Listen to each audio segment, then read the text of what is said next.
मैं हूं कपिल यादव और मेरे साथ है मनीष धाकर जो कि अभी शिवपुरी के अंदर क्या मार के आया है। कितने नंबर का फिजिकल है?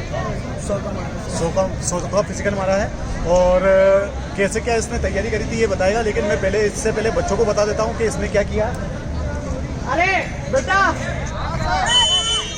पहले सुन लो, 100 मीटर का फिजिकल है, एक्सीलेंट मारा था और 400 कितने मीटर का गैप था सर? मतलब 50 मीटर का 50 मीटर का गैप आ रहा था। तेज तालियां पहले तो।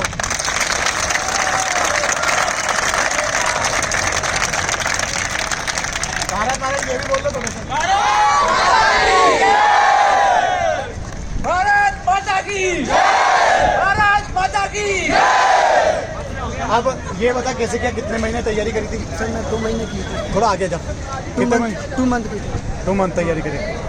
2 मंथ तैयारी करी थी बस। थोड़ा तेज तालियां तो। और कैसे क्या प्रिपरेशन करना चाहिए इन बच्चों को? सर वो शेड्यूल से चलना चाहिए पूरा। सर आप वैसे भी सही कराते हो पूरा और परफेक्ट कराते हो, मुझे बहुत अच्छा लगा। और यहाँ 2 महीने के अंदर एक्सीलेंट मान लिया, मतलब कि अभी रिटर्न के लिए क्या कर रहे हो? रिटर्न के लिए सर वैसे तो मेरा सिलेबस पूरा हो गया, कोचिंग पर सारा करा दिया, बस मैं लाइब्रेरी जा रहा हूँ अभी। हाँ, फिर भी टारगेट वेज स्टार्ट होने वाली है आपकी और फिर से उसके लिए ज्वाइन करेंगे। तो जिन बच्चों का शिवपुरी में फिजिकल निकला है वो आइए और रिटर्न के लिए ज्वाइन कीजिए। जय हिंद।